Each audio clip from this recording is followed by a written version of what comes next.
Hi viewers, Sam Stafford here, reporting from home in Ripponden in West Yorkshire.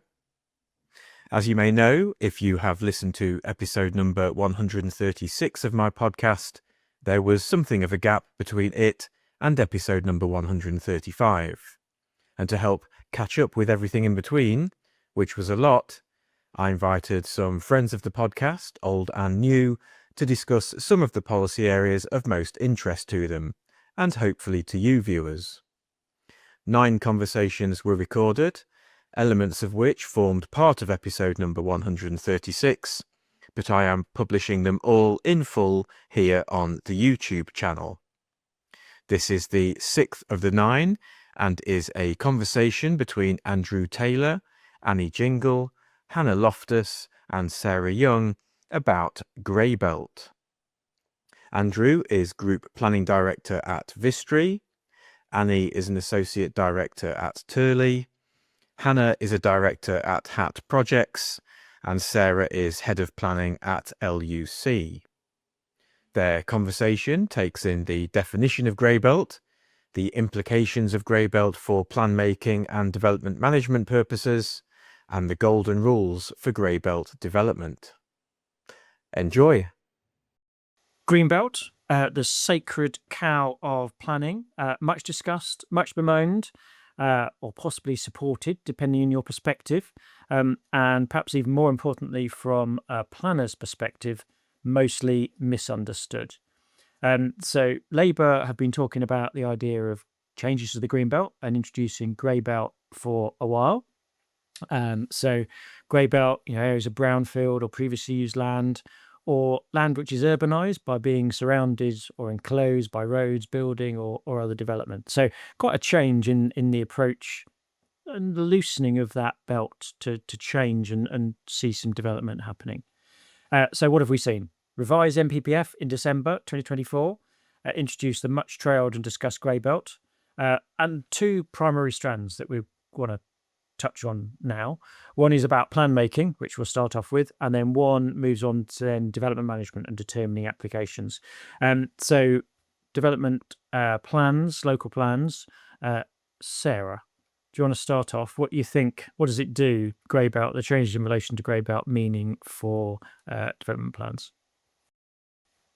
Yeah, thank you, Andrew. I think there's 3 key things that I think are pretty important in relation to plan making. First of all, I think it's an absolutely seminal moment for plan making and the future of the Greenbelt. Obviously, with the MPPF and the MPPG, it does feel like this is a pivotal moment for the future of the Greenbelt. For the past 70 years, as you said, it's been treated as sacrosanct, but this is a rewriting of the rule book, and it's requiring conversations to be had about areas of the Greenbelt which are now going to be defined as Greenbelt. I mean, it doesn't necessarily mean that all Grey Belt locations are appropriate for development, because obviously there are other tests that need to be applied, but it does mean those conversations are now being had.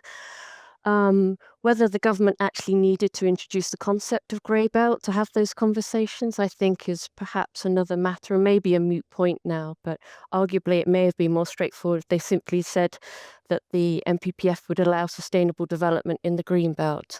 The Grey Belt, could be argued adds another layer of complexity to the process, but we do have the guidance now, and I think undoubtedly it's an important moment for the local planners up and down the country.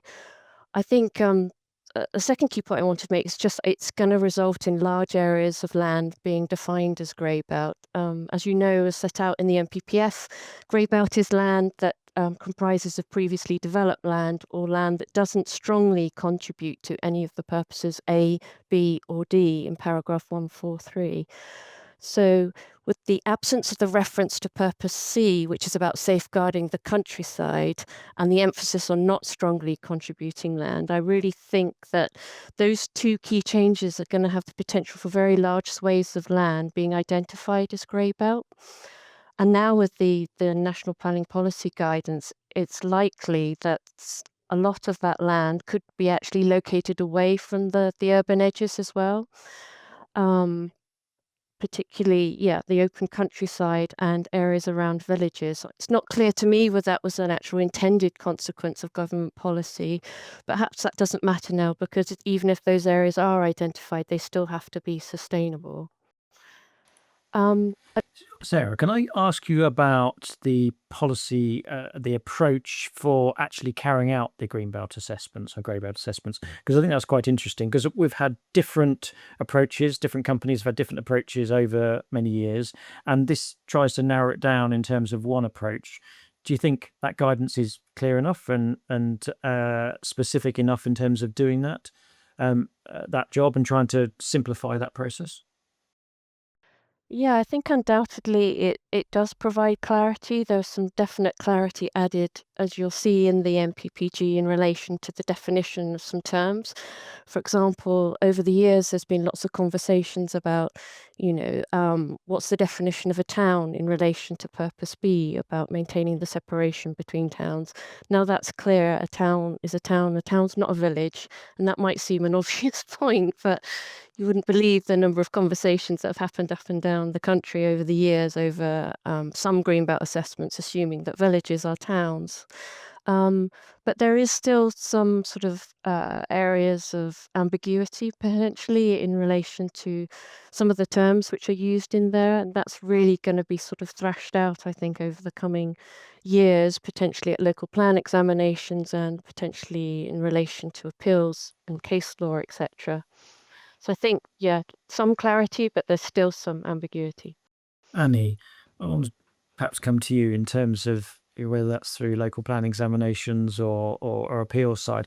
But, the terminology that Sarah's just picked up, the change in terms of what we're seeing, obviously your specific work, perhaps in relation to housing numbers and delivery of that. But how significant is this change? I think it's quite significant. And I think one of the things that hasn't quite really been picked up yet is the fact that the Mead Court case sets out that the PPG has the same status as the MPPF now. And obviously, the MPPF came out with a set of transitional arrangements for plan making, but the PPG didn't. So what does that mean? And in terms of the grey belt definition and how that's applied and how that applies in plan making and in decision making, that ties in with the MPPF transitional arrangements because that's a new policy. But in terms of actually defining what the purposes are, for example, what Sarah was talking about, that's just explaining how existing policy that has been here for 70 years should be interpreted. So while there are emerging local plans that meet the transitional arrangements under the MPPF, there is this question around whether, if those grey belt assessments did, for example, categorise a village as a town, does that grey belt assessment now fall foul of the PPG because it doesn't actually comply with what guidance says? And I think there's lots of small nuances there to unpick, which will be really interesting because it sets the direction of this is how it should have been interpreted, or this is how it's been interpreted now. And I don't think that has been quite got to grips with yet with the inspectorate. We've had the Wiltshire decision, which seems to, a Wiltshire letter that seemed to think that these aren't retrospectively applied. But if you were to go to the High Court, I would imagine that the judges would have to look at the words on the page, and there is nothing that says this can't go forward in the way it is now being applied to existing policy. I mean, that's even more prevalent on development management side, isn't it, than on the local plan? But that's a really key point with some certainly in the southeast, local plans being submitted, at the moment in the run up to the deadline, in the transition period, and probably a lot of those have greenbelt in. So how that relates is quite a key point. Hana, I wanted to pick up with you. Sarah's talked about the location of development in terms of it not necessarily being in the location that may be ideal, and how that, this is probably more of a development management question than a local plan question, but what's your perspective on that? Well, I think that locational side is obviously really key on both levels. And I think, Sarah raised the point about sustainability of development, and that's still so important, isn't it? We need to be directing development to the most sustainable locations. But as Sarah mentioned, a lot of the grey belt sites are likely to be sites that are maybe, quote unquote, less sustainable in some other terms, for instance, less connected to public transport or, have other issues at play. So I think that's going to put quite a lot of heavy lifting on some other parts of the determination and the plan making process. How do you actually assess, not just against the purposes of the green belt that are relevant now to the grey belt, but also the wider sustainability? How are we growing sustainable settlements, and how do grey belt sites in placemaking terms contribute to that? Because at the end of the day, we want to be planning and directing development to places that are going to make really good communities for the future. It's not just about the availability of the land or the quality of that land at present. It's about making integrated places. So there's going to need to be quite a lot of hard work, and I suspect quite a lot of conflicts will start to come into play there as well, around both plan making and with these sites coming forward and appeal and so forth.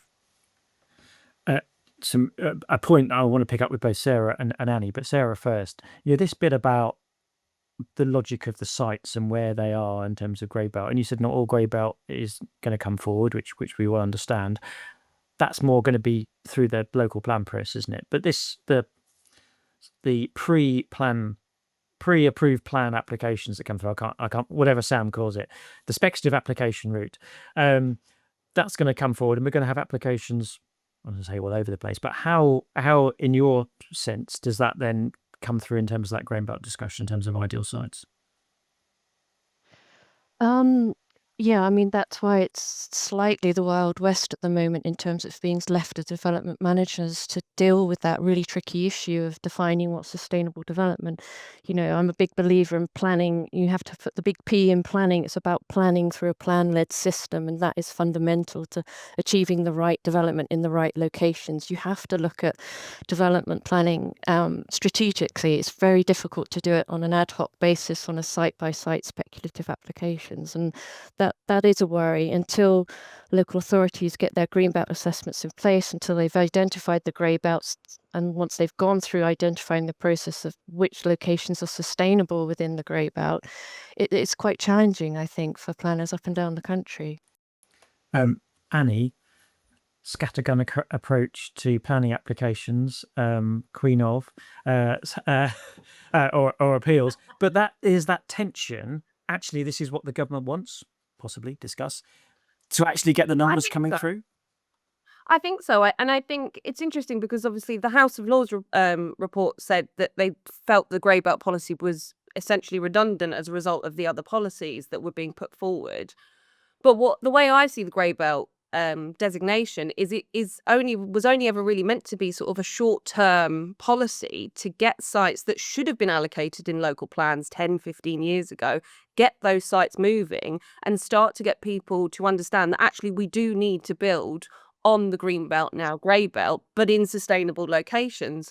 And I think one of the most interesting shifts is in places like St Albans, for example, who haven't had a local plan since 1994, I believe.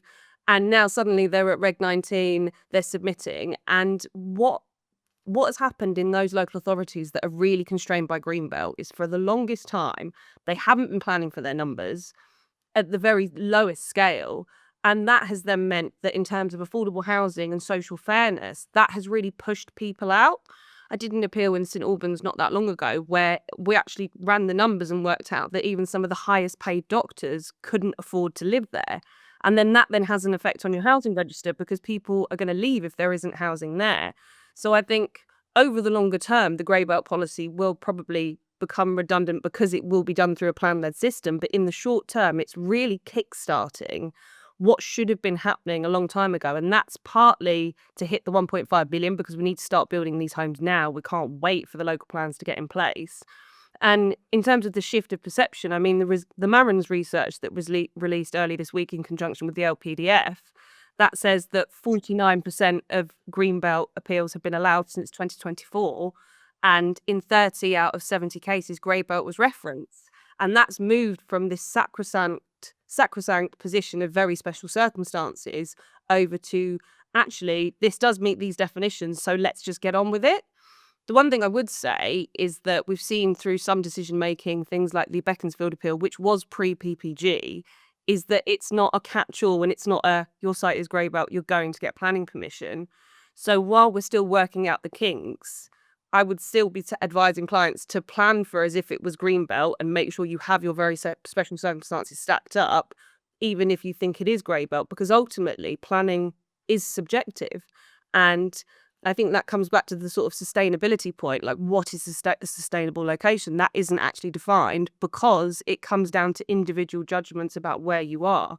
So I think it's a really good policy in the short term to kickstart. I think over the longer period, actually, these sites will just be getting allocated in local plans. And it's created a situation where there is an acceptance that we have to review the green belt rather than we can just kick the can down the road and leave it. Hannah, does that balance that Annie's set out sort of, do you agree with that in terms of overcoming some of the concerns in terms of sporadic development or overplace, the other policies that still need to be addressed, will balance that up? I mean, I think, whoever it was who said it's the Wild West at the moment, I think that's spot on, because so many of these things, are evolving almost on a daily, weekly basis, aren't they? As decisions come out. And I want to have the optimistic view that it will do what Annie's saying. And I do think that in the longer term, we will get a more sort of plan-led approach to it. It will kickstart authorities. But what I'm seeing at the moment is, depending on the authority and depending on the pressures in that authority and even the politics in that authority, places are trying to take very different views. And it's, there is a lack of consistency. And I think that presents some real challenges, depending on the character of the applicant and the developer as well. And, how aggressive some people would like to be about some sites, and pushing that sustainability point maybe to its kind of limit is tricky. I just wanted to touch on one other thing, which is, I think, to the point of other unintended consequences or maybe intersections with other pieces of the policy puzzle, which is some of the things around viability and grey belt and the affordable housing and so forth. Because, those grey belt sites aren't, as we all know because we work in it all the time, aren't automatically cheaper to develop. In fact, they can often have a lot of quite significant viability pressures. And I think the intersection with other pieces of the puzzle around biodiversity, for instance, and nature, is particularly of interest to us with some of the brownfield or kind of grey belt-ish type sites that we're working on. Those are adding quite significant costs to some sites. So I do think that there's also going to be some challenge around the delivery. It's one thing to identify the site as grey belt and say, yes, it may be a sustainable grey belt location. There's another thing, there will be some of those sites that are really challenging to bring forwards for other reasons and may need other forms of support, I think. Sarah, Hannah mentioned local authorities there. How are you seeing local authorities responding, in the local plan side of things in terms of wanting reviews, reviewing the current reviews, taking things forward? What have you seen in that sphere? It's incredibly busy. Obviously, local authorities could apply to the government to receive funding to prepare their green belt assessments. That the list has now been published of all those authorities who've received funding, and I believe they've got to the end of March to sort of put forward their proposals of how that funding is going to be used. So there is a massive sort of rush at the moment to start cracking on with those green belt assessments up and down the country. In lots of cases, local authorities are joining together, which I think is a really good idea. I think it's important to have consistency across local authority boundaries, so that you're applying the same definition of terms, you're defining everything the same way, because even though you've got the guidance, there is still some areas that need to be defined. And if you've got that consistency across local authority areas, that's really going to help. Otherwise, things could unravel a little bit at local plan examination if you're not using the same approach. So, yeah, there's a lot of work going on. People are really rushing to do their work. And I think one of the biggest points for me is about the granularity of the parcels. And there's been lots of large swathes of land assessed in the past, but actually taking it down to a more granular level. How are people responding? How are you, as a consultant, responding to that? And how are local authorities responding to that tension there? Yeah, I think it's fair to say that there's different approaches, not one size fits all. It really depends on how they're intending to use their study. If they're intending to use their study to identify strategic spatial options, they might not need the same level of granularity as elsewhere, where they might want to go down to, say, 1 hectare parcels in size because they want to be able to nail down sort of potentially at development management level where the grey belt is. So there is a big variety of different approaches going on at the moment. And I think it is a case-by-case situation where you just have to review what's the intended use of this study, and and that may be a strategic study or it may be a more granular study, but that's all set out in the guidance. You can start big and go small at stage 2.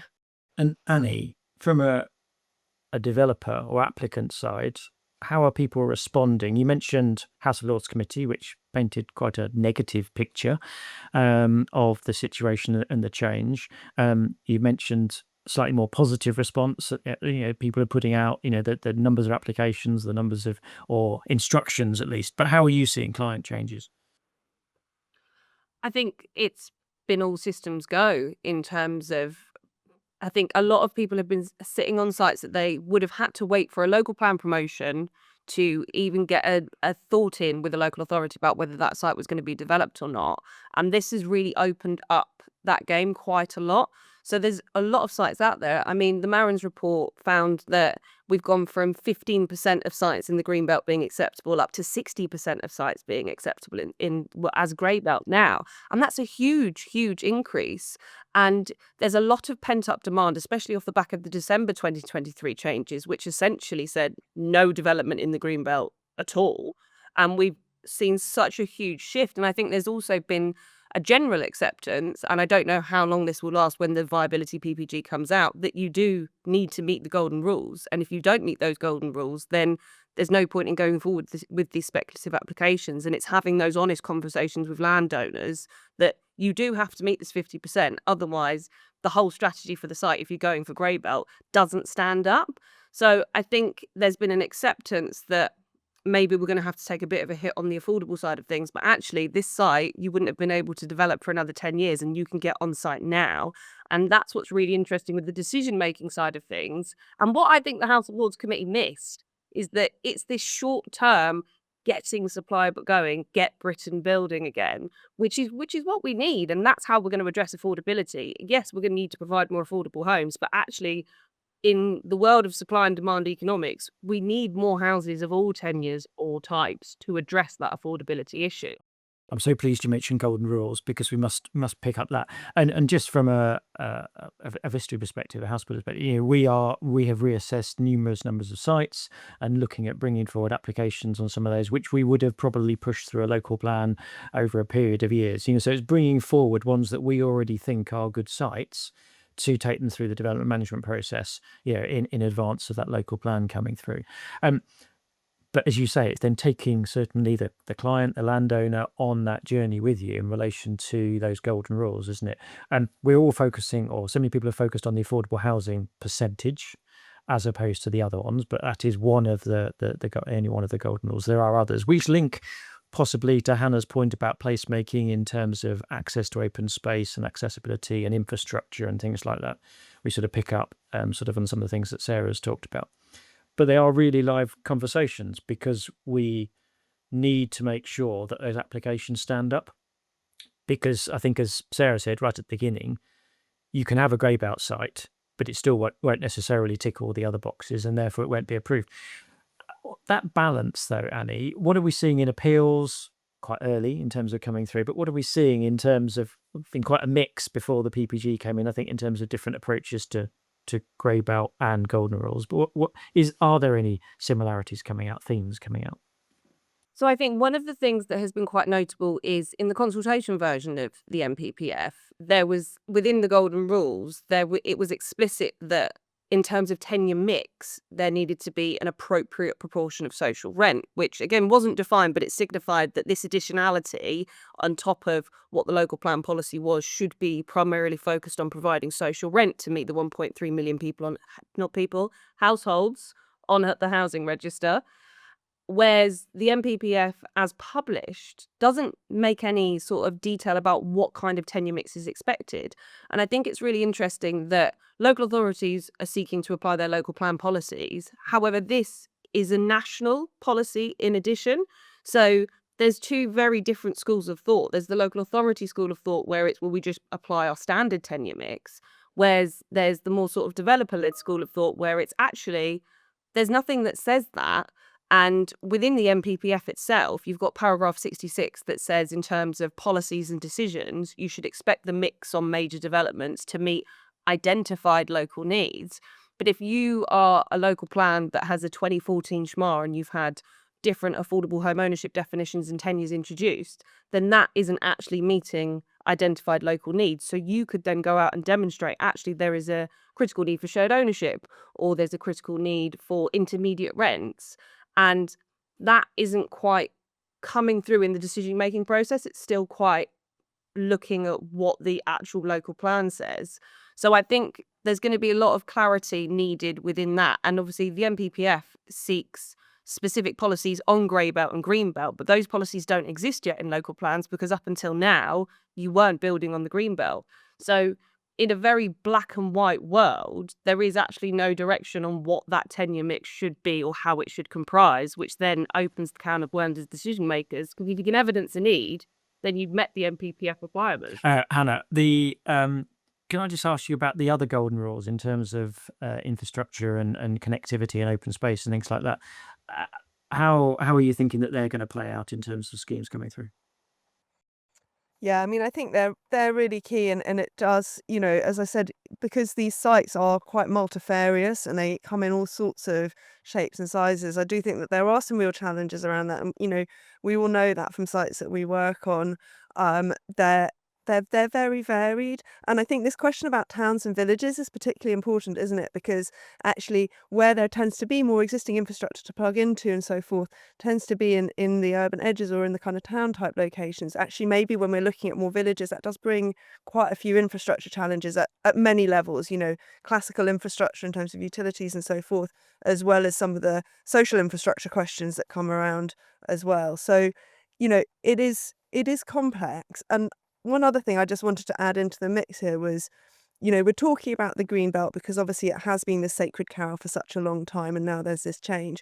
But I'm going to be interested to see how this starts to affect other forms of plan making around the kind of greener areas that are not defined as green belt, because it is only certain areas that have green belts as statutory defined, but there are a lot of areas that have high growth pressures. And I'm going to be interested to see whether we see a sort of quasi grey belt approach start to be taken in some other areas, or whether government starts to see that maybe they need to broaden this approach as well a little bit further, because I'm not sure it's all going to be able to happen purely in, despite the numbers that Annie's cited there, because of those infrastructure challenges and other things. I think, I'm going to be interested to see whether that approach starts to expand out a little bit further over coming years, as the concept and the notion and some of the methodology as well becomes a little more established.